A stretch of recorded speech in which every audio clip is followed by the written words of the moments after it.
I suppose there are some people who think new ideas are ugly because they're threatening. I never wanted, nor could I have ever imagined that I would be at the center of a controversy because we just were doing our job.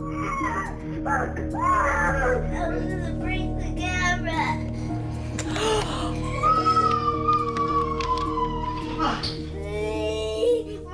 Kids are not supposed to be perfectly healthy one day and then completely tormented and very psychiatrically ill the next.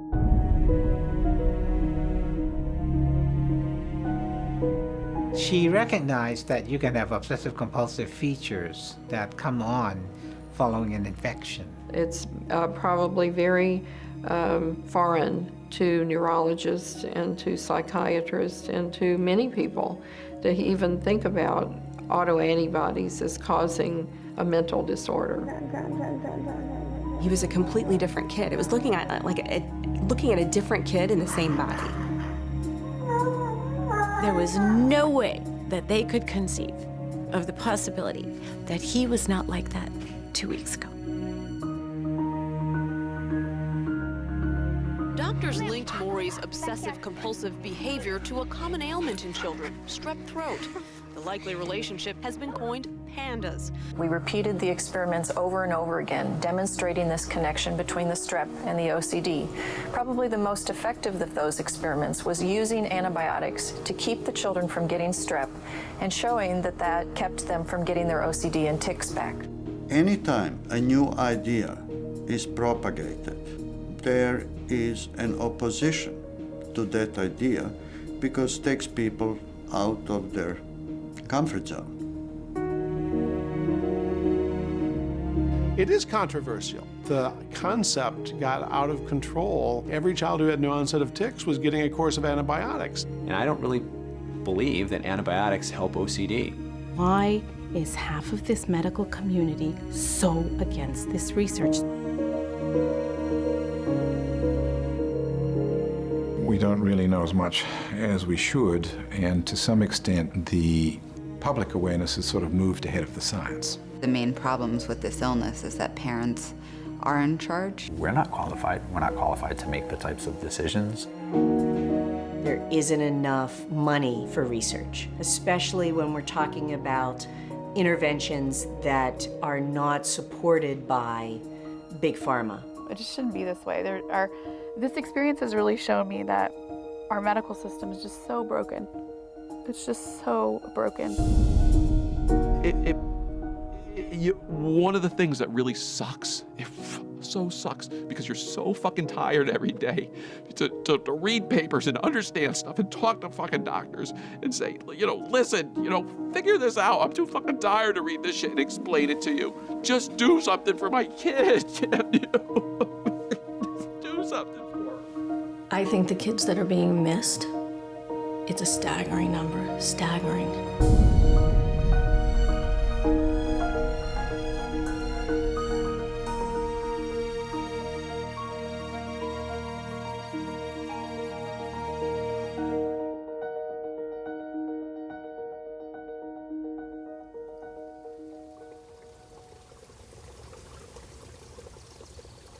Antibodies are a part of the immune system that attack foreign invaders and bacteria. Autoantibodies are confused. They attack cells that are healthy. This is called autoimmune disease. PANDAS stands for Pediatric Autoimmune Neuropsychiatric Disorder Associated with Streptococcus, which is a horrible thing to have, and more people should know about it. In 1986, Dr. Susan Swedo at the National Institute of Mental Health was studying children presenting with Sydenham's chorea, a post-streptococcal illness. One of the children Swedo is studying, his mom notices his tics got worse each time he had a strep infection, which they treat with antibiotics. The child's ticking and strange behavior were remarkably reduced. Swedo suspected this child wasn't alone. He would literally scream bloody murder, like a terror cry. Not just a "I'm not getting my way" cry, terror in his face. So we brought that up to the doctor when we went, and They sent us straight to the psychiatrist. Unfortunately, the word possessed comes to mind, that this child was doing so beautifully and then complete and overnight different child.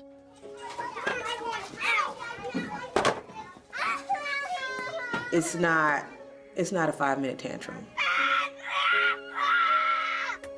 It's not a 10-minute tantrum. He's gonna pick things up and he's gonna throw them. He's gonna, hit at people. He's gonna spit at people.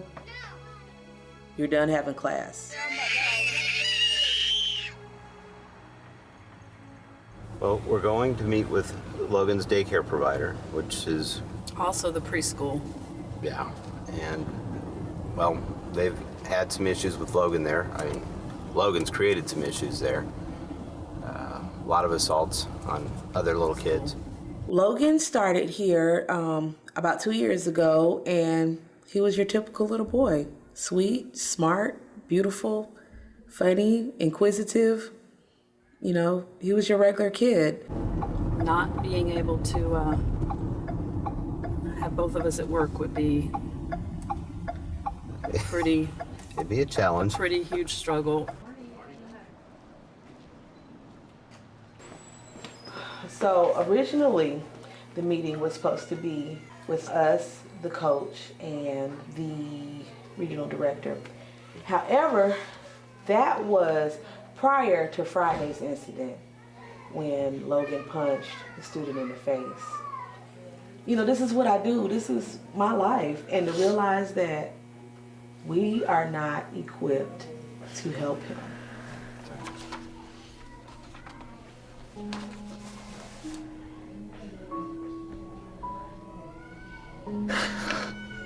And I really pray they can get him, the help that they can get their baby back.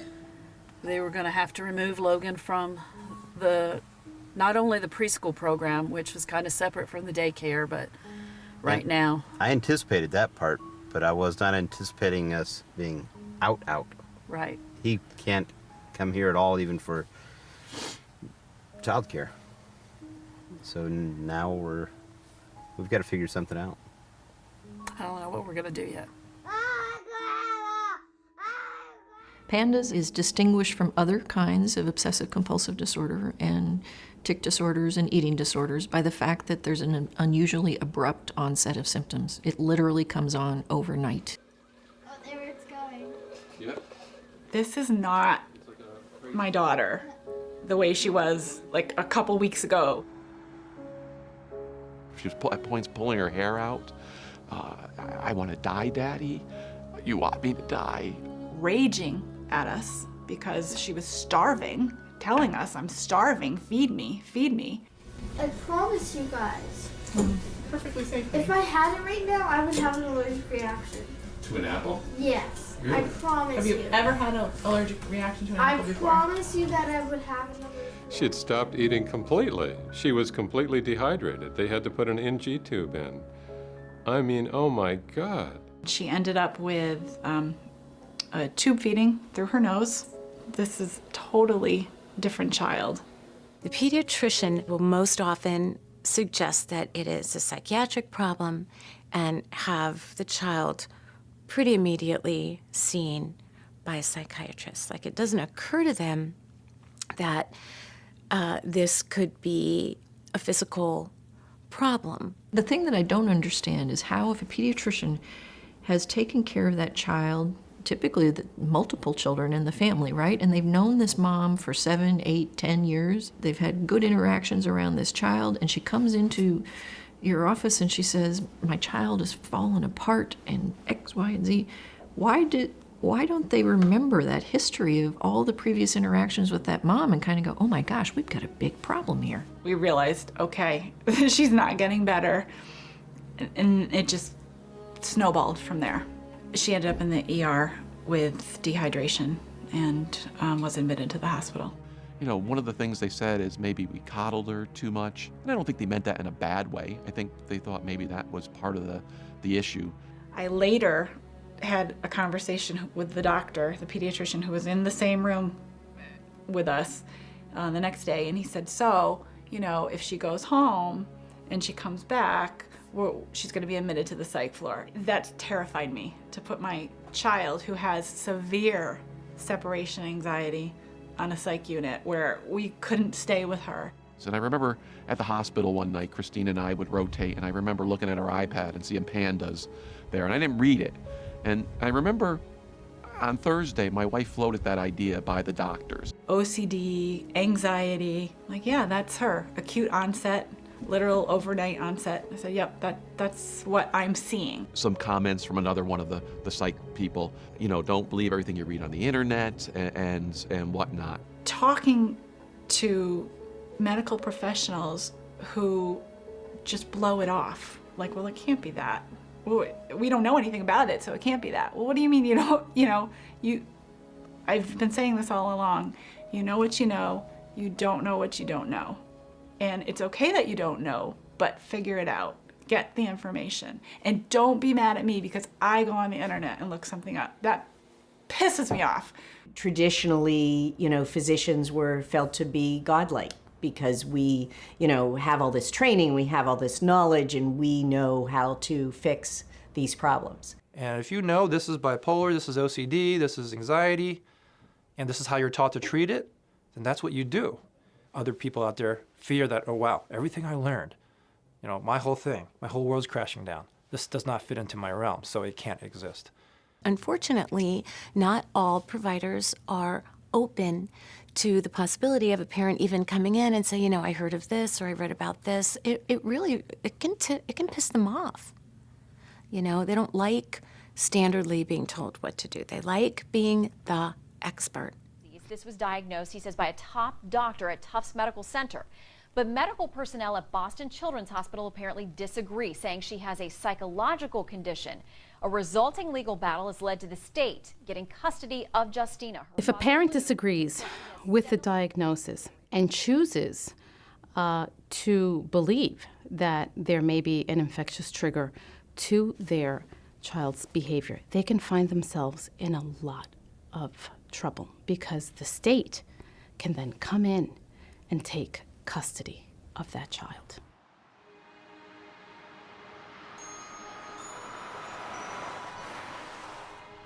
Hello, my handsome boy. I know that being away from home is so tough on you right now. This is completely understandable. But I want you to know that you're being very courageous, and I'm very proud of you. Oh, gosh.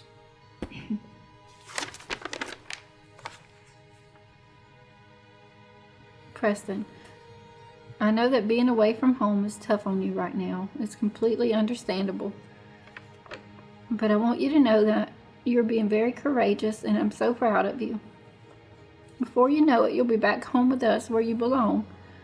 Please be strong.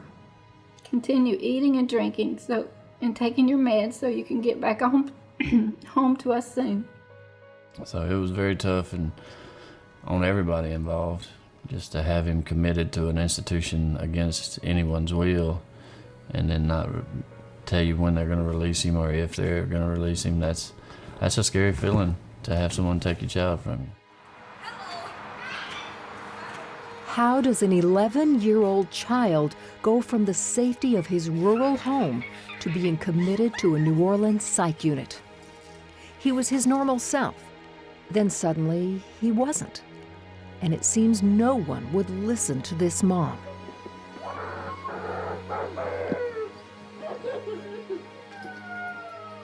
He was completely dysfunctional. He would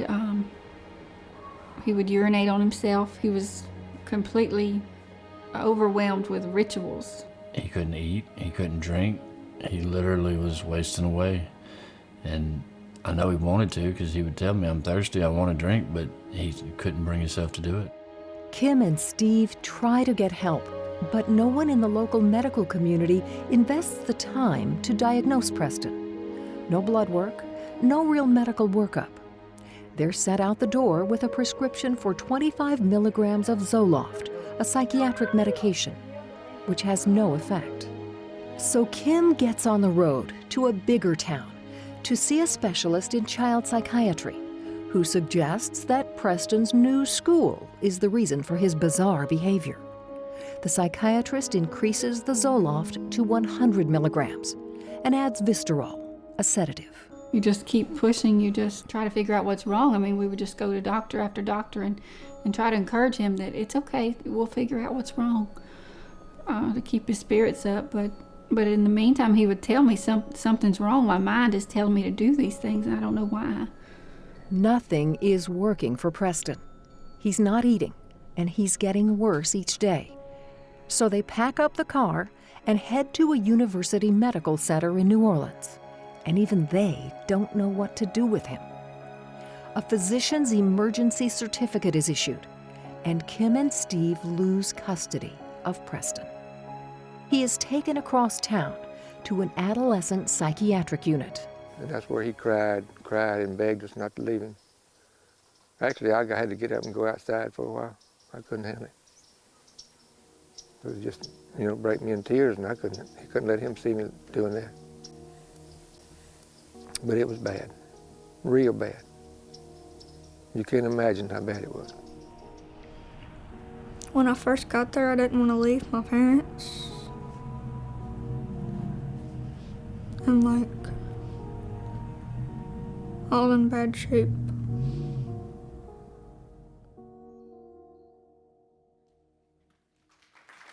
After 20 years of controversy, Doctors Jonathan Mink and Susan Sweeto continue their long-running debate concerning strep and OCD at a PANDAS PANS conference in St. Louis. This is about hypothesis testing, about changing your views depending on the data, and then coming up with the next question. And this particular field, PANDAS PANS, has been so emotional and political in so many ways that people are labeled PANDAS believers and PANDAS non-believers. You never hear people talk about multiple sclerosis believers and multiple sclerosis non-believers. Where we disagree is on matters where there can be multiple ways of interpreting the data.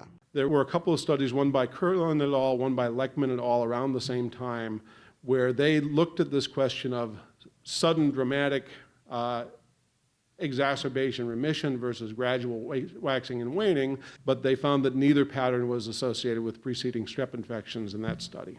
We've been discussing this now for 20-some years. My biggest worry is the children that I'm still hearing from their parents today, that they have seen 10, 12, 15 doctors who, quote, don't believe in PANDAS, and that the latest thing in the pediatric literature is that at best PANDAS is a controversial diagnosis and it probably doesn't exist. And we have a huge problem with children not getting appropriate care. The families that believe that strep is causing their kids OCD or tics often report in ways that are perplexing that the tics or OCD get better as soon as they start the antibiotics. No sore throat, no fever, no rash, nothing. They swabbed his throat and he was positive for strep. 3 days on antibiotics and he was a completely different child. Is that because you started the antibiotics or because it was going to improve anyway? I'm certainly very skeptical if it improves the first day. If I believe there were good evidence that we should treat OCD with antibiotics, I would be doing it. I think everybody would. What's the harm in testing for it? And I get that question from parents sometimes. You don't think that's what it is, but can't you just test for it? I don't test for strep in kids who have what I consider to be a pretty typical run-of-the-mill presentation of a tic disorder or tic disorder plus OCD or ADHD. I would simply invite some of the non-believers, you call them. I mean, if they spend time in an office seeing children with this problem, acknowledging that not every child fits perfectly, and that's a challenge, but there are many who do. But I've just seen too many children with this sudden deterioration in their symptoms who improve with antibiotics for me to say that this doesn't exist.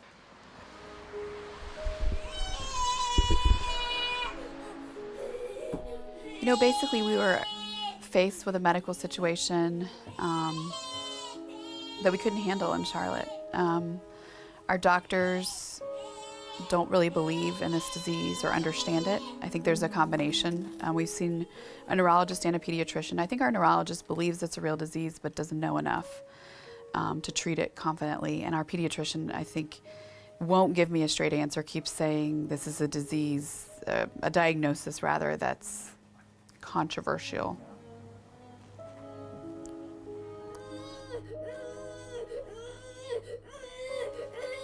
I can't breathe. I can't breathe.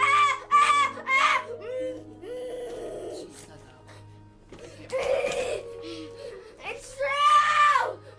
Each attack reminds you again and again that the child has no control over themselves. It reminded me that certainly she wasn't doing this herself. It wasn't something she was choosing to do. We've been down multiple paths on the medical side, on the psychiatric side, and you know, it's just dead end after dead end after dead end.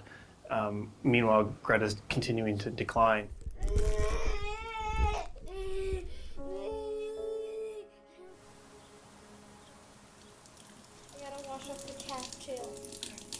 Gotta make sure there's no germs on it. Okay. Catherine's always needs somebody around her. That's difficult. We're up at night.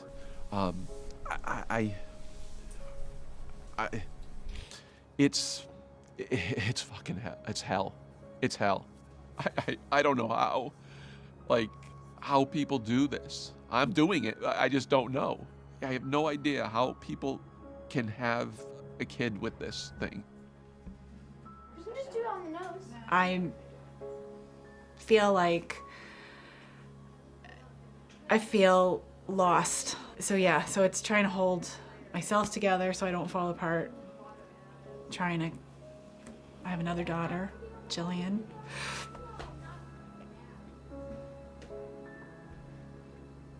That's almost harder. Just trying to keep things normal. Whatever normal is, you know, her normal. And I'm like, okay, so we get the doctors come around in the morning, and they started off, interestingly, about dismissing the PANDAS. They said, you know, we don't think it's the PANDAS because, hey, we didn't see any strep, evidence of strep, and she didn't have tics. My daughter doesn't have tics or jerky movements. I did have some reading, and I said, okay, all right, so, but 25% of the cases, just some fact I read, you know, there is no strep. And there's not always has to be tics. It's not you don't have to have every single symptom. Well, we said we'd like to see Dr. Lechman, and no one knew who he was. 9-year-old Catherine is at Yale New Haven Hospital and would soon be admitted to the psychiatric unit. The staff was unaware they had a world-renowned PANDAS psychiatrist on their own faculty, right across the street. Perhaps it was fortunate these parents had the internet. And here's a smart young girl who's got all sorts of talent, whether it's softball or whatever it might happen to be, completely transformed over the course of a few days. Let's look into this. That sounds good.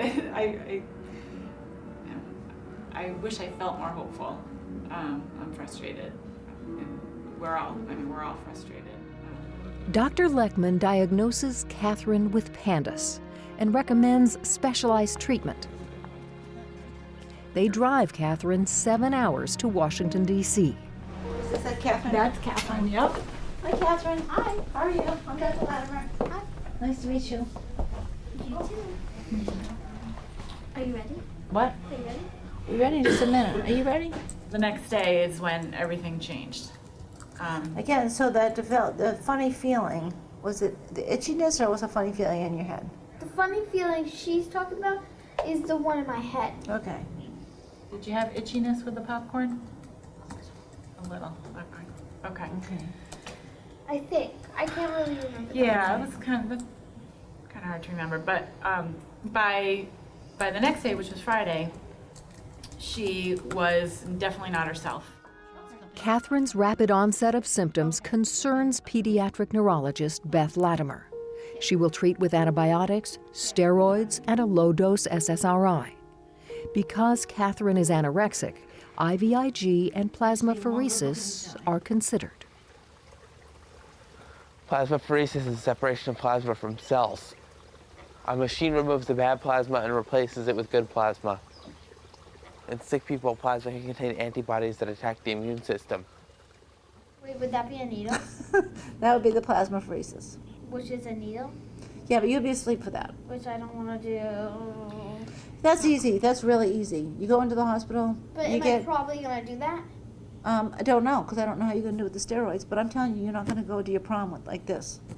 This is going to be a while before we see any results of any treatment, but at least we have the next step to take. So I feel reassured about that. I can't really see much beyond my next step. Any doubt in your mind, kind of what's going on? No, not in her. How can you be so sure? Because well, she doesn't have quite that burdened look on her face that a lot of these children have, but it's the spitting. You know, even if she were to know, she's in the repetitive asking over and over and over again with the history from very reasonable parents that this happened, boom, one night, overnight. You know, typical OCD just doesn't come on like that. We were at the point where we had tried behavior therapy, we had tried, different things that Mike and I could do, different things the school could do, and now they were suggesting that we try behavioral meds. And we've always been pretty much against using medication, anything that might interfere with the development of Logan's brain. We wanted to be as careful as possible. Let's rule out everything before we get to the point where we're medicating him. SSRIs stand for selective serotonin reuptake inhibitor. It is used to help people with depression and OCD. In Europe, they strongly recommended SSRIs not to be used on children.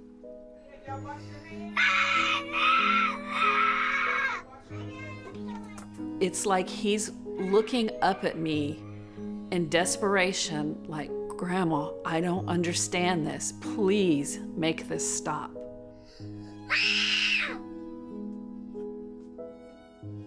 He doesn't really have any control over himself. How can he learn? How can he grow? How can he learn to socially interact with other people if he can't control himself? I don't know what put it in my mind, but I said tomorrow, I don't care if it's a walk-in, I don't care if you get an appointment, you take him to the doctor, and I am going to tell that doctor, I want some blood work done. I don't know what all kind of test he needs, but there is something physically wrong with him. Good boy. You're such a good boy. And I told you. Here we go. 1, 2, 3. That's all. That's all, Boo Bear. There you go. You're doing some good. Now they're just getting Dr. Ashley P. goes, have you ever heard of PANDAS? He actually had heard of PANDAS and PANS. Logan had elevated blood titers suggestive of a strep infection. He also had all of the acute markers associated with PANDAS in terms of his clinical picture.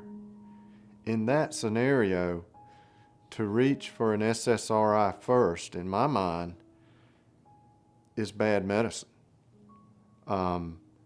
This child has a post-infectious encephalopathy until proven otherwise.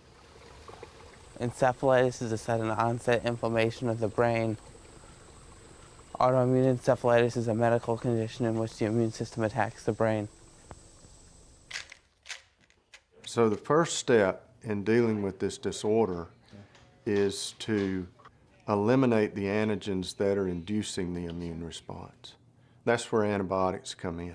And a physician says, oh, they looked in the throat, it didn't look red, it didn't look this, and so they didn't do a culture. That's just not acceptable because you cannot tell if a child has a strep infection unless you do a throat culture. I came to Minnesota in 1972 to work on strep. And of course, the more I learned about strep, the more I realized that this organism causes so much havoc. I mean, there's 100,000 people die of strep infections just in the US every year. We are diagnosing strep as a homogeneous species. There are 120 different strains of strep.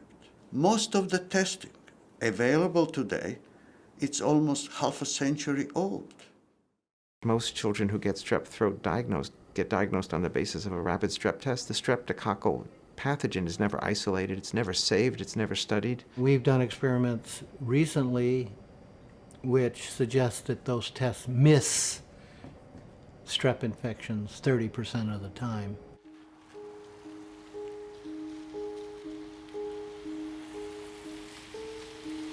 I can't do anything. I can't really do anything the normal person would do. I can't think right. Everything gets jumbled. Over the course of her life, she's been on maybe 30 different psych meds, perhaps? None of which ever did anything. So now I'm all screwed up. That really makes me angry. We talked about putting her into a type of treatment home. It's not for, say, for addicts, but it's for special needs, mentally disabled. It had gotten to the point where she was starting to think that sounded pretty good, just because there was just absolutely no hope here. I always feel like I'm a problem.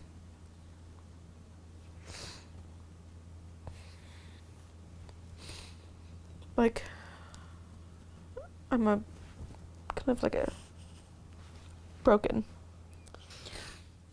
The IVIG could possibly be this major reset that really, really helps her. And, because she's been sick for so long, the chances of her needing a second one are, really, really strong. IVIG is a human blood product of healthy antibodies from thousands of donors. It is given through infusion. I think my frustration with IVIG treatment is multifactorial. I'm frustrated that we don't know the mechanism, but they don't know it for any of the diseases. It's just a very complex drug and complex set of interactions. Because it is a scarce resource and tremendously expensive, you have to weigh the pros and cons of going with the treatment. I'm scared. And I don't know how this will work. I don't know if it will work. I really hope it'll work, because I don't really think we have any other options. Like my mom said, if this doesn't work, then I don't know what I'm gonna do. Because I don't know if I can handle any more of this for the rest of my life. Well, I think there may be consequences if some of these conditions go undiagnosed for too long. And it can result in there actually being some degree of neurological damage that may not be reversible.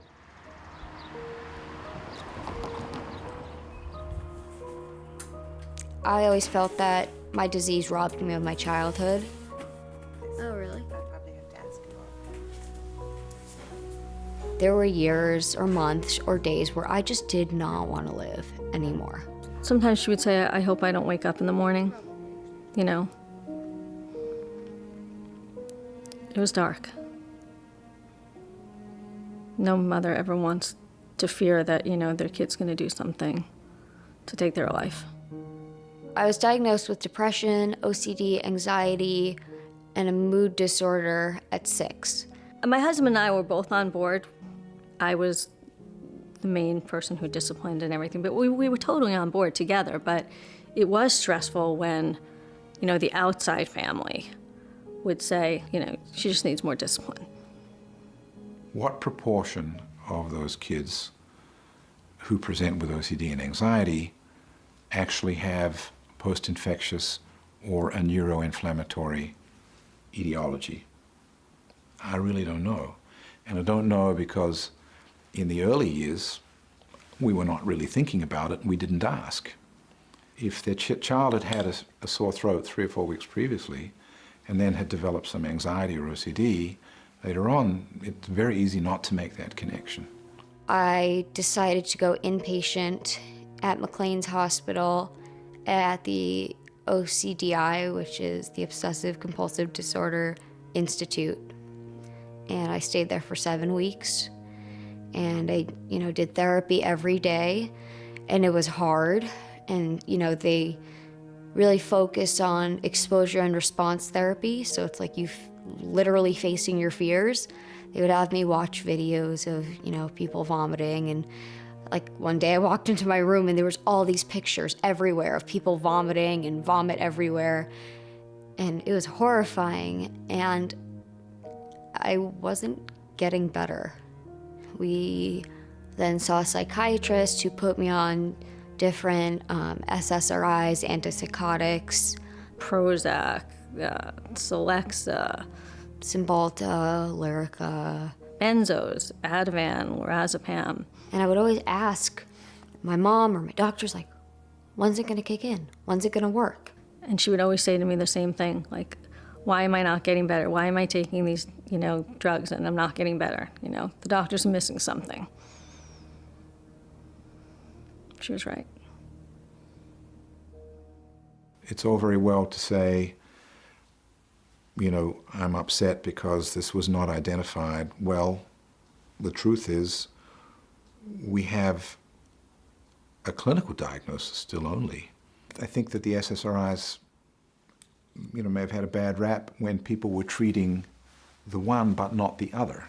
So I don't think that one should be treating just the psychiatric symptoms and not attending to the underlying, immune modulation or, potential infectious cause.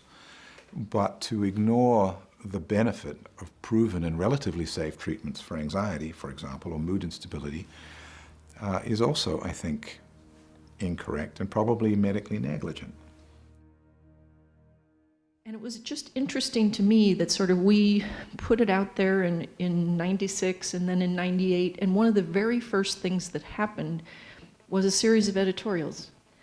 The questions then became, this is controversial, and if you want to kill something in medicine, particularly in pediatrics, you describe it as a controversial. And first, the hypothesis. I wasn't prepared for the fact that a few individuals criticizing it could turn it into a controversy, could turn it into something that literally physicians now say they don't believe it happens. Neurologists Don Gilbert, Roger Curlin, Harvey Singer, and others write several editorials opposing Sweeto's theory.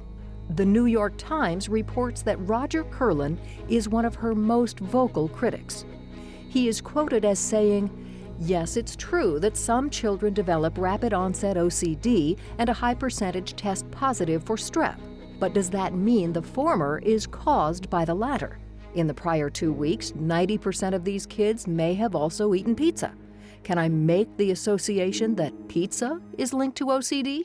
In science, if you don't believe something, you should just sit back and wait for the data to come out. You should not be actively trying to stop research on something because you don't believe it. I think that's the wrong attitude.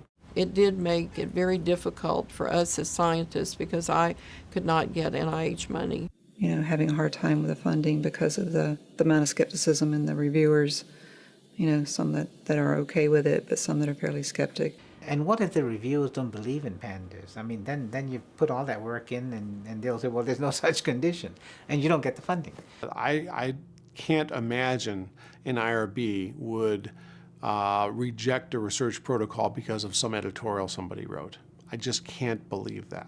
The controversy so poisoned the study sections that grant applications were triaged, which means they were thrown in the wastebasket without even being reviewed because PANDAS was in the title. So the minds of pediatricians who have been following the debate in the literature are not fresh, they're contaminated. Negative publicity has, made our work a lot harder. And getting insurance authorization for these kids, even to hospitalize them, is a huge barrier. The insurance companies will glom onto anything in the literature, basically, that says that, this is controversial or might not be true or this might not work, to try to say that it's experimental and therefore deny coverage. I really feel like the situation with the insurance companies, it's kind of a war of attrition. They delay the process. They ask you for more documents, you send them, they sit, they ask you for more documents, and they repeat this over and over again. And then eventually you get a denial. Neurologists and rheumatologists and immunologists and psychiatrists and all of these people with, this massive body of knowledge. And they're all trying to help these kids. And for the veto power to be in the hands of an insurer, it's not fair. The concept of putting $10,000 on your credit card, it sort of seems obscene. But then when you kind of let go of that and do it, Once you open up the floodgates, you feel like it doesn't matter anymore. Yeah. Hey, $400 unreimbursed doctor's appointment, swipe. copay on some type of medicine that you need to get additional approval for, you know, $150, swipe, IVIG, $7,000-8,000, swipe. So we had a home in San Diego that we refurbished and we sold for twice what we paid for it. Okay. And then we were able to save enough money with the profits to buy this house. And you ended up selling it. Why? Because we couldn't afford to keep it after all the medical bills and my husband and I having to leave work and extra daycare for Caitlin. So PANDAS wiped us out. Frustrated parents voice their concerns to the NIMH, and a meeting is convened in Washington between Sweeto's group and some of the more vocal neurologists who disagree that strep can cause OCD. We just brought everybody in the field who could help think about this question into the same room, presented them with the observations, and challenged them to help us think about how it could be solved. I think it was a compromise to try to get both camps to work together better. I'm not sure that really happened, but that was the attempt. We reviewed the clinical presentations of the patients that I had seen, which was a fairly large number. Dr. Kovacevic in Chicago had seen. Colleagues who were opposed to the PANDAS theory were waiting for the moment to attack Sue Sweeto and her colleagues who were advancing the theory. So the data didn't make any difference. And I was sort of really flabbergasted about the way some colleagues treated other colleagues. I'm better than you are. I publish more papers. You know, I have a higher whatever. And that's just unfortunate because we're in this together. We're all interconnected, and we need to find a way to help these families and these children in the best way that we can. So that wasn't the way it happened. I would argue strongly that we're not going to make progress in developing new treatments for any disease if the message is we can't challenge hypotheses that exist. I don't consider myself being mean or unduly critical in an inappropriate or unprofessional way, but I think some of the arguments have been fairly heated, either in person or in print. And that may relate to the personalities of some of the people that have written them. Again, I do not think there is any good scientific evidence that antibiotic treatment has any value for children with tics or OCD. I think that there is good evidence now that shows that strep infection does not appear to be an important factor in causing a worsening of symptoms in children, even if they meet the Sweeto criteria for PANDAS. He's the antichrist of PANDAS. I mean, I'll use that word, okay? I've said it before. He's the antichrist of PANDAS. His mission in life is to destroy that. They have decided, especially Roger Curlin, that she's just created a cult, a religion of a disease. I don't get it. I don't know what their motive is. The implication was that our data were fraudulent, that we were liars, and that it was very ugly in a way that, again, I'm a pediatrician and I hadn't experienced that. If you're bothered by the word PANDAS, let's come up with some alternative criteria that we can all live with, but will now not force us to exclude kids that we would otherwise treat with antibiotics. Okay, now you know what PANDAS is. There's a thing like PANDAS called PANS. It stands for Pediatric Acute Onset Neuropsychiatric Syndrome. It's the same symptoms as PANDAS, only it's caused from anything that's not strep. The neurologists, Drs. Curlin, Mink, and Singer, all vote against the PANS concept, even though Dr. Singer does agree to help the group create a white paper. What the group didn't know was that Dr. Singer was writing his own paper, titled Moving from PANDAS to CANS, or Childhood Acute Neuropsychiatric Symptoms, a paper that for the most part excluded strep as a cause for the sudden changes in these children.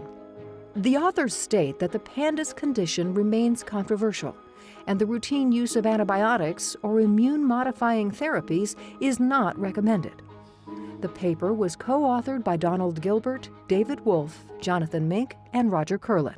Dr. Singer and Dr. Curlin both felt that the consensus that was emerging from that meeting was incorrect, and that had the potential to give a lot of weight to a clinical practice that would not help patients. We did not write this paper saying, we're the, we feel offended here, and so we're going to write a paper that's going to slam the idea. I think that pediatricians who had been somewhat neutral read the debate in there and concluded that PANDAS doesn't exist, and if it does, it's so controversial, I'm not going to touch it. Adding to the controversy, the authors failed to disclose ties to the pharmaceutical industry, and in particular to Ciadon, a manufacturer of a tic medication. When asked to comment on this, Doctors Kurlan and Singer both declined invitations to be part of this documentary. In this particular case, one or more of us did not completely fill out our conflict of interest form, or I'm not sure. The key thing is a potential conflict of interest, I think. Yes, the disclosure should have been made. It was ultimately made, but actually in the context of that paper, it would have been a much bigger deal if one of us was developing a competitor to IVIG, for example. As it turns out, Ciadon's patent applications reveal the company is indeed developing alternative treatments for these patients. The patent claims their medication is effective for Tourette's syndrome and, ironically, PANDAS. Well, Big Pharma has all sorts of issues, and, they have a conflict of interest, and they have a vested interest in their product. I don't think there was a conspiracy there. I don't think that's played into the problem with PANDAS at all. I actually think it's much more about the fact that this is such a paradigm shift. It is such a sea change in the way we think about behavioral abnormalities and mental illness. Autoimmunity has not been put with behavior before. It changes the way we think about mental disorders actually forever. I think there are children all over the country who are in psych wards who shouldn't be because they have PANDAS. It was so terrifying. You're supposed to be the protector of your child, and someone takes that from you. It's just a helpless feeling. Miss my family. Miss my brother, my sister, Dad, Mom, my whole family.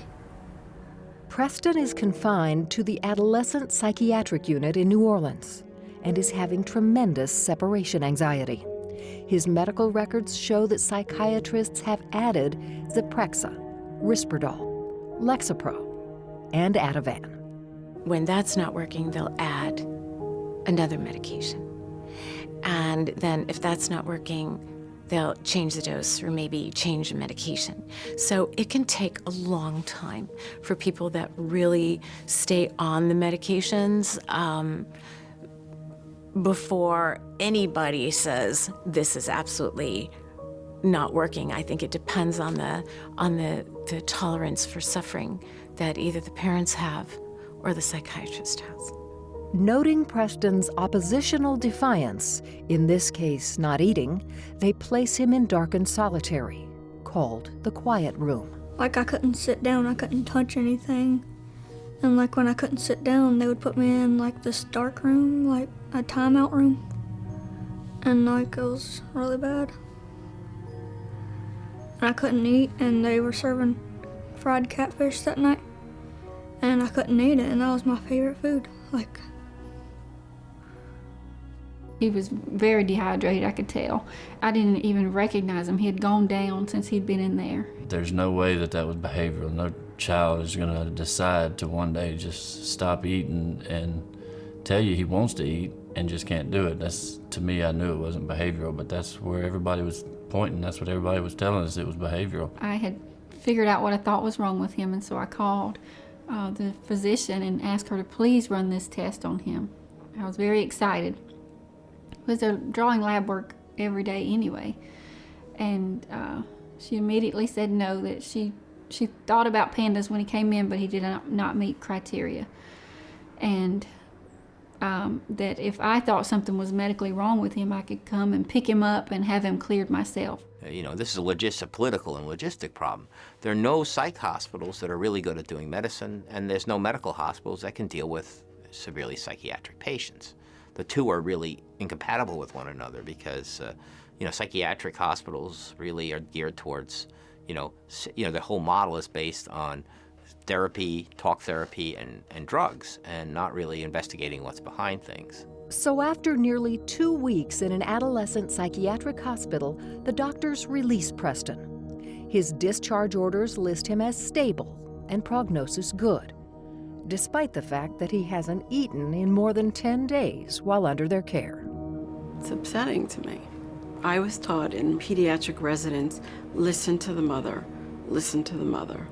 Someone did finally listen to Kim. Preston's anti-DNase B was significantly elevated, indicating he had a recent strep infection. Not definitive proof, but combined with his OCD and lack of response to behavioral medications, it is another clue for finding treatment. I started a high dose of Augmentin once a day, and I stopped the Risperdal. The Zoloft had been stopped previously. But I started noticing little things within a week or so of him on antibiotics. He could touch light switches. He wanted to bathe himself after about 2 weeks. And at 3 weeks, I think he had completely gained 85% of his normal functioning back. My objection came that when you guys wrote the cans paper, it wasn't so much that it was the 3 out of 41 people there who wanted to call it cans, and that Harvey Singer held up our paper to write yours. No, that was, okay, yes it was. I am by nature petty and bitter, but... I'm not. The thing that frankly made me the most upset about that paper was that there was such a bias against strep being a potential cause of any neuropsychiatric symptoms, that a throat culture and look for titers was not something that was included in the medical workup.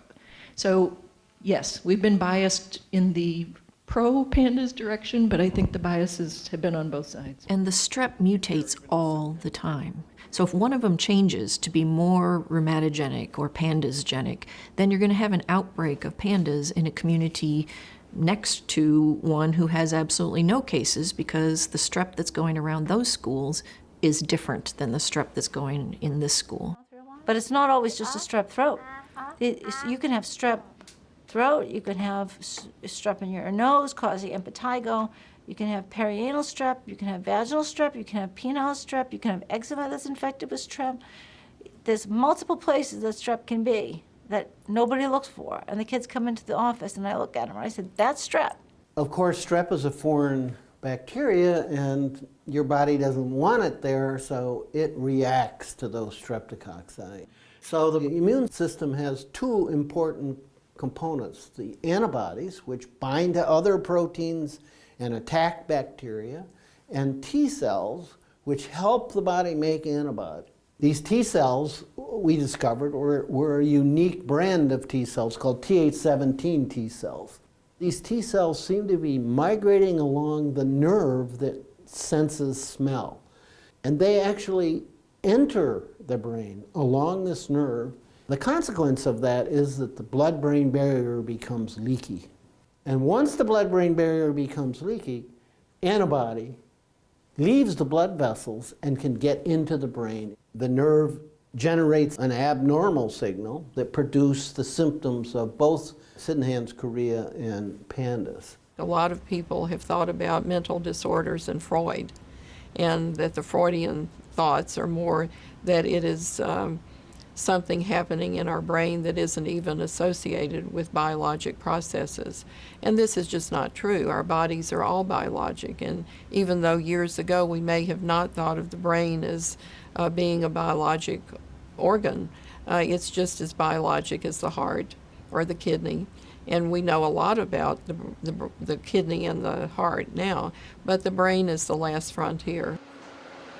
The name of this PET scan is PK11195 PET scanning. Now, this chemical called PK11195 binds to a cell. It's an inflammatory cell in the brain, and it binds to the PK compound, and we see a signal. Ordinarily, you shouldn't see much of a signal at all because most of our brains are not inflamed.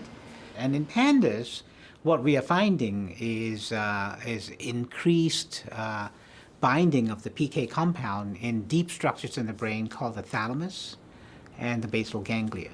This patient is a patient with PANDAS. I see this increased binding, this inflammation. It doesn't tell me that this is psychiatric. It tells me this is an organic disturbance in the brain. DNA is a long molecule which contains genetic code. It gives our bodies instructions for making proteins. Doctors and scientists agree that DNA has important clues for curing disease. It's been hard to convince the medical community and the scientific community that this is an inflammatory disease. But we found that these children are more likely to have variants in their genes in this part of the chromosome called the HLA region. And so what we found actually is a few variants that are strongly associated with PANS. There have been over 500 autoimmune diseases linked to genes in the same area of the chromosome. So we feel this is definitive evidence that there is an autoimmune component to this disease.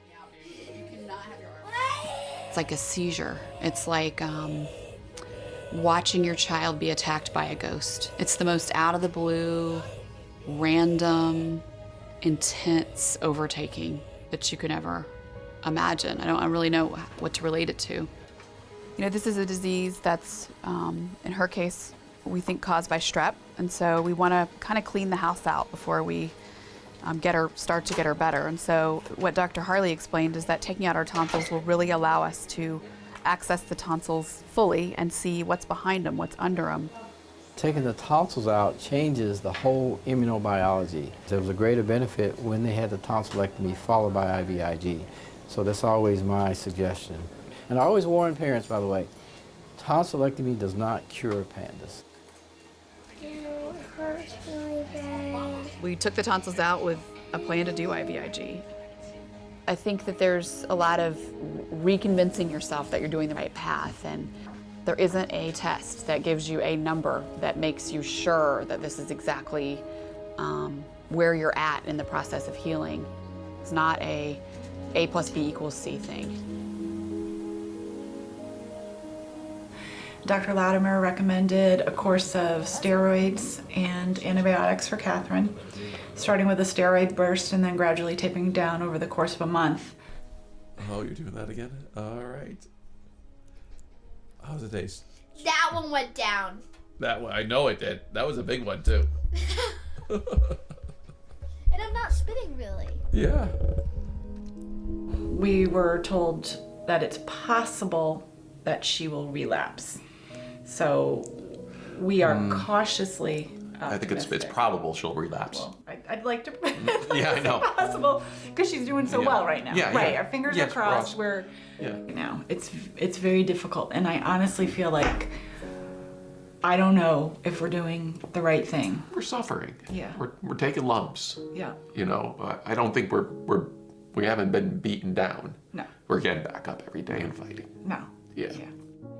We talk sometimes about parental PTSD of PANDAS, that they more than their child fear that this will come back someday, fear that they're not going to be able to handle it. Marriages have failed. Parents have sort of been left on their own. My dad's side of the family thinks that it's all psychological. Here she is sick and suffering and doesn't have the love and support of her family, and even worse, you know, not believing her and saying, you know, your mother's making you ill. For a long time, I blamed myself for the divorce, and I still kind of do, even though I've been reassured that it's not my fault. But I feel like if I wasn't so sick, it wouldn't have created such a wedge in my parents' marriage. Nobody plans to have a sick kid. You know, nobody thinks that it could happen to them.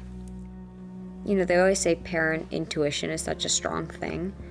My mom always thought they were missing something, I, as the patient, always thought they were missing something. If you put all the times together, the therapy sessions, the doctor's appointments, the 7-week stay at McLean's, all it took was 6 hours of this stuff. Unfortunately, 3 to 4 months later, after the IVIG, she experienced an infectious episode that kind of threw her back. And from that point, recovery was only partial. Unfortunately for Drew, it didn't last, but we knew that, for sure, this is it. We have our answer now. This is what she has. I never gave up. I just kept searching, searching for an answer.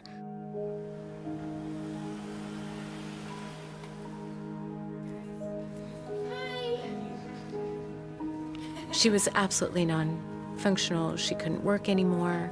Her anxiety and her worries and fears were just so very, very severe that her life was just small and total hell.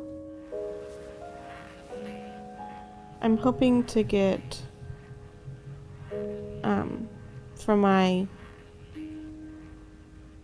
what is that word? My problems to get better. I'm really hoping that after this is done, I'll be at least halfway a normal person rather than barely functioning half the time. And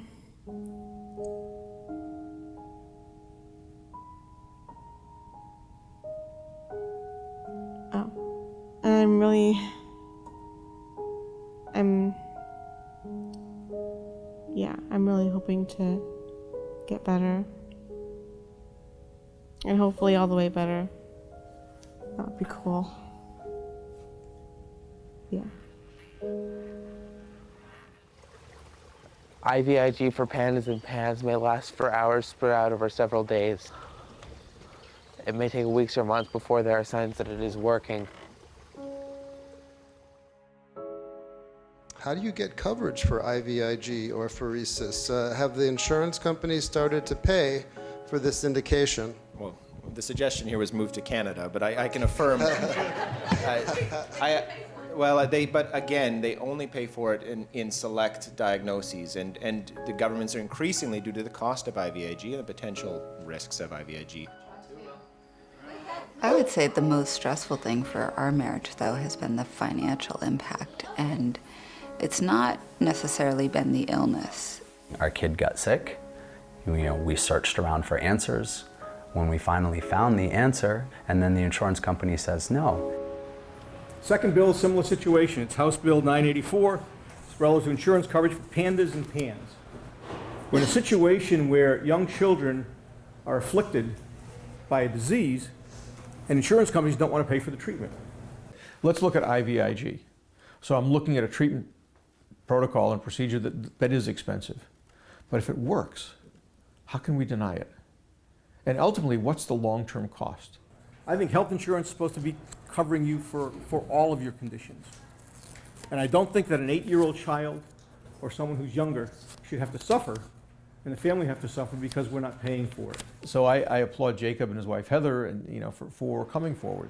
The legislation was really born out of Jacob's frustration, and I feel like it was such a positive thing because it gave him a place to put all of those feelings and redirect them into something that felt good. We really weren't prepared for what we heard next. Our insurance company said no. We had a team of specialists all advocating that this was the best treatment choice for our daughter, and the insurance company said no. We protested, we appealed twice. For 4 months, we went back and forth. Our studies, their studies, our experts, their experts.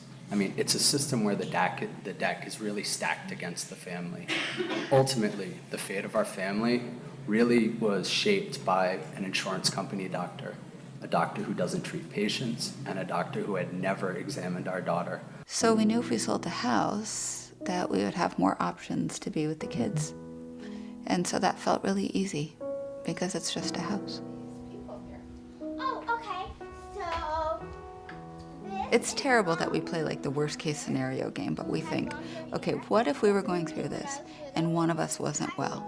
You know, we actually say things like that out loud to just, you know, give ourselves a reality check that, you know, Could be worse. It could be worse. It could be worse. And so, yeah, that's why we smile.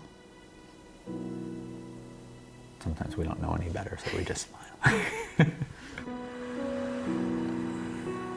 I didn't take anything by mouth, and my mouth would be really dry, like, because I didn't eat or drink for 60 days.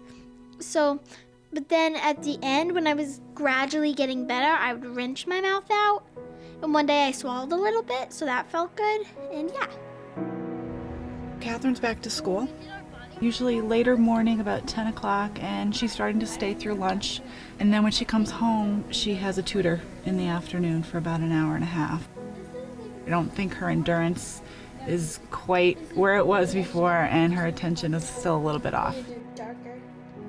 The eating is going very well. But is this strawberry? Yeah.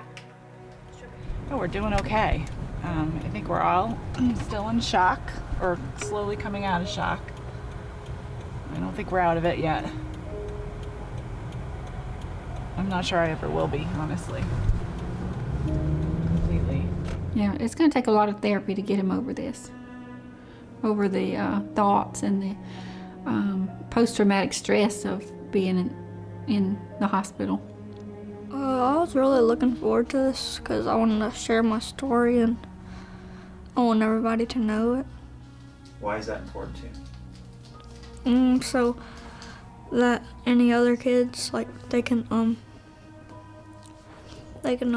know about it and not have to go through what I did.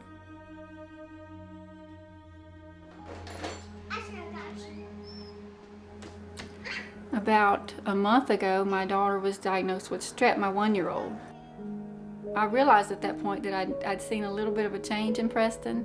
As the weeks went on, a week or two went on, his behavior escalated. He lost all the ground that we gained, and he was back to square one, how he was 2 years ago. We did a steroid burst and started new antibiotics. You know, as the days go by, he wants to know, when is this going to end and how much longer is he going to have to suffer?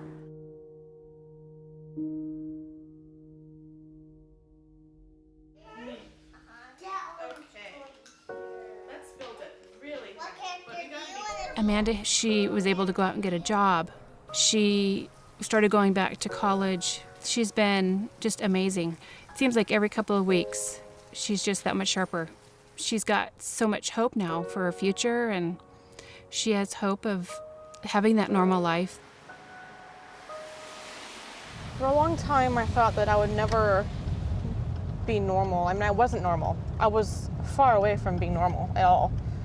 And I thought that I would never, ever go out to see the world, or I'd never make it past my house. You know, for a long time, everybody thought that I would never live on my own, that I would have to have somebody live with me to teach me how to do normal things, like how to pay a bill or how to pay my car payment. I don't want to be angry at people, but I am angry at people because there's a reason. They are the reason why I grew up so horribly. But I mean, all it's gonna do is just hurt me, but I don't know. I mean, I don't know how to let go of everything. I don't know how to do that. Look at that long slide, and there's long toilet. We just saw a slow, gradual healing and return of her personality, and able to do things that we would expect her to be able to do, and her behavior went back to normal. Just the remarkable improvement after IVIG, I mean, it's pretty clear. I mean, there's no doubt in my mind. It's undeniable.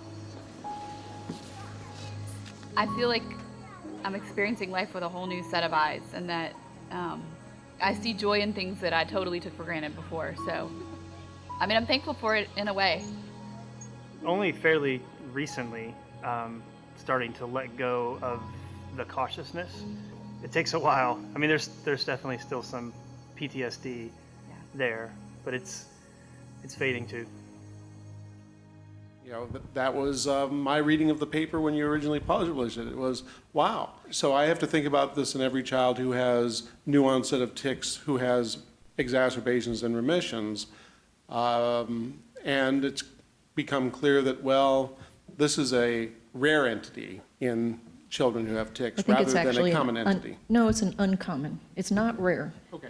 I think it's missed more commonly than it is overdiagnosed still. When you actually do a very systematic assessment of the relationship between strep and tics and problem behaviors, there's a one-to-one correlation, and it's extraordinarily tight. So one of my key research questions right now is, if this is a relatively common phenomenon, why do some kids go on to have this horrific illness and the rest of them are okay? I'd still call it rare. That's fine. You can call it rare just as long as you say maybe it occurs sometimes. Oh, yeah. Everyone accepts that scarlet fever, inflammation of the skin, which causes the scarletiniform rash, is a known complication of a strep infection. Everybody acknowledges that carditis associated with rheumatic fever, which is a known complication of a strep infection, exists. But when you start talking about inflammation of the brain after strep, for some reason it no longer makes sense. That makes no sense to me. I would hope that every doctor would react like Dr. Ashley did. It's exactly what we are hoping will happen. Almost exactly 5.5 weeks into Logan's, I'm calling it remission because I don't know what else to call it. You know, he had had his problems for 9 months, and then Logan was 90% back. Wait.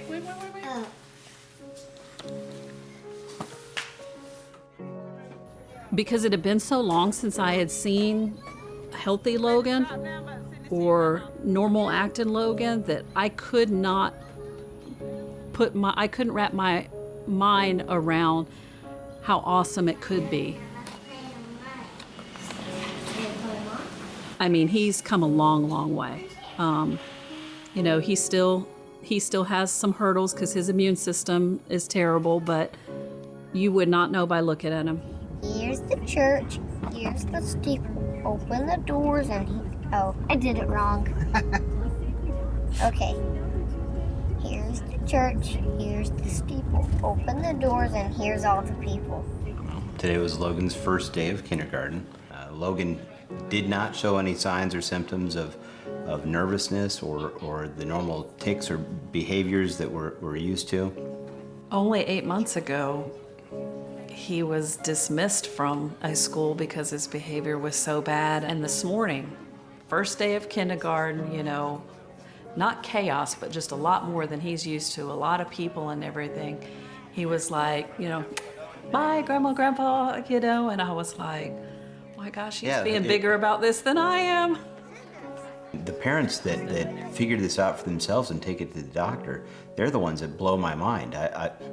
I'm in complete awe of them, and I'm so grateful that Dr. Ashley knew what to look for. Journeying far and wide across the ocean. What is that? That's the green sea turtle. I'll tell you what each of them are, though.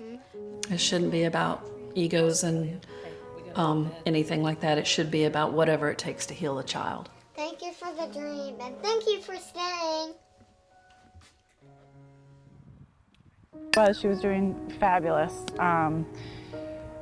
Loving school, playing softball, just getting back to baseline. Kat was very lucky. It is very unusual for a child with severe anorexia needing an NG tube to not need plasmapheresis. I think the parents' decision was appropriate in this case to hold off on the plasmapheresis and see if the steroids and antibiotics would be enough, and it was. And that completely fits with our experience in Sydenham, Korea, our experience with PANDAS, our experience even with other forms of autoimmune encephalitis, that early intervention, early recognition is much easier to treat. As I've said a few times, I'm in favor of whatever works, and let's do the less invasive things first. Yes, antibiotics, but not one antibiotic, but 2 or 3. Then there's the whole question about the steroids, which I tend to avoid, partly because they can have some potentially negative effects as well. But that was also part of the picture. SSRIs, well, let's change it to one that I'm a little more comfortable with and have had better experience with, but she was on that for a long time. Cognitive behavioral therapy. If you ask me, Tim, honestly, Dr. Leckman, do you think that that really made a difference in her course of illness? I would say yes.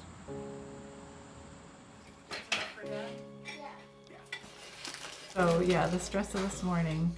Just get that isn't up. stress anymore. It's not stress. That's not stress anymore. But again, in the back of my mind, is she gonna make it out the door today? There was a little bit of that. Yeah, but there's no reason to even think about that. Even though I did too. Yeah. I'm like, okay. And 3, 2, 1. Gotcha. Great. But we don't know what's coming. I mean, Yeah. she could relapse. At the moment, she's healthy. She wants to go to school. I mean, we're gonna support and love her no matter what.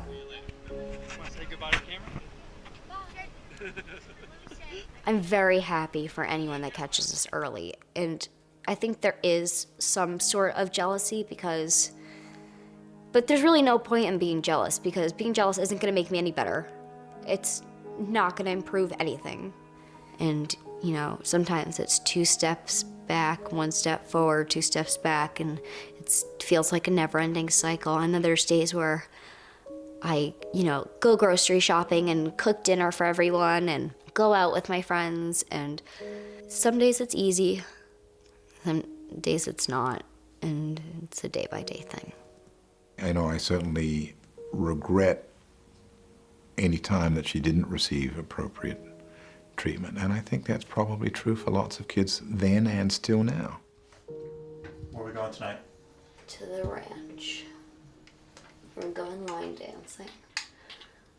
I don't know, they generally call kids with pandas, they have old souls. They grow up fast because they have to deal with stuff that's not meant to be dealt with until adulthood.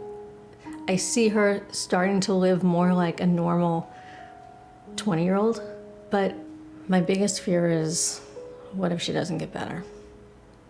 And who's gonna be there to take care of her? I'd love to be optimistic and say that there's a chance of me ending up with a degree and living on my own and pursuing dreams. But a lot of my illnesses have robbed those possibilities and taken away those dreams and extinguished that flame of hope and possibility, which I think I've come to terms with. Like, I used to get really down and depressed about the fact that nothing was working out in my favor, but I think it's easier if you accept it and then focus on what you can do. It was missed, and you're not faulting anybody. You say, but boy, I know what it is now, and if I had, caught it back then, we could have had a different outcome. Everyone has a right to be upset if something is missed that's important. And the truth is that all of us who get sick, are at risk for that. And, the best physicians make a lot of errors.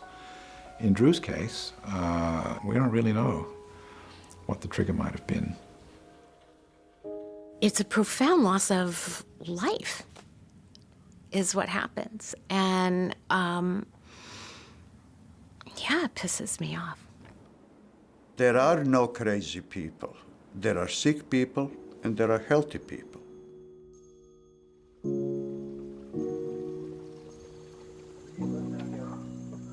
I live here, where you're videotaping. I live in Earth House. It's a group home. I was in hospital from when I was 15 to when I was 18, and now I live here. Yeah, I feel anxious when I'm not moving. I'm not sure what it is. It might be, it's just hyperactivity. That means when you get really hyper. I pause sometimes. I can't finish my sentences sometimes, and I pause. It just feels,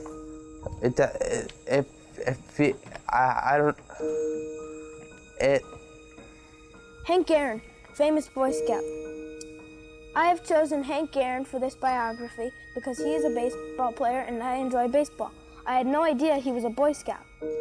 He went from being an advanced student to being pretty much a special needs student. The neurologist did a lot of testing, and he diagnosed him with OCD, ADHD, and Tourette's, and said it was possibly PANDAS. And then eventually he decided it was probably PANDAS. They did try the last resort gold standard drug for schizophrenia, which was clozapine. Months and months went by and it didn't help. And I said, don't you realize the best medical advances in history have come from out-of-the-box thinkers? And he quoted Latin, and it was a little patronizing and condescending, but they just had their set ways and they wouldn't change their minds. There were a whole sequence of things that happened. It wasn't just one event. It was a whole sequence of things. And I think there were even times where he made some real recovery, but the fact that somehow things sort of continued to progress in one way or another is a tragedy. If Gary had been hospitalized and they had treated it as PANDAS and had done IVIG in the hospital and just tried it, I think Gary would have had a shot. Gary could be going to college right now. You know, Gary could be living a normal life right now. That's one of the worst things I've ever heard, and it's not one of the worst things I've ever heard. I hear that story over and over and over. Yeah, that's the collateral damage of this controversy.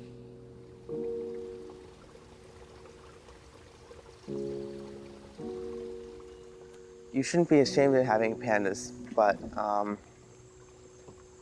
it's a horrible thing to have, and more people should know about it.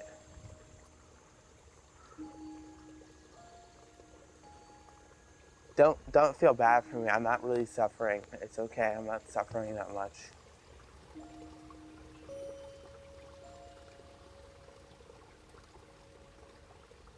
Close all the curtains, block out all the light, hold on to your burden, cry all night. How did I get here? How do I leave? I wanna dry my tears, I want some relief. How did I get here? How do I go? I just wanna know, 'cause it's like running down an endless dead-end street. It's like rowing a boat on a river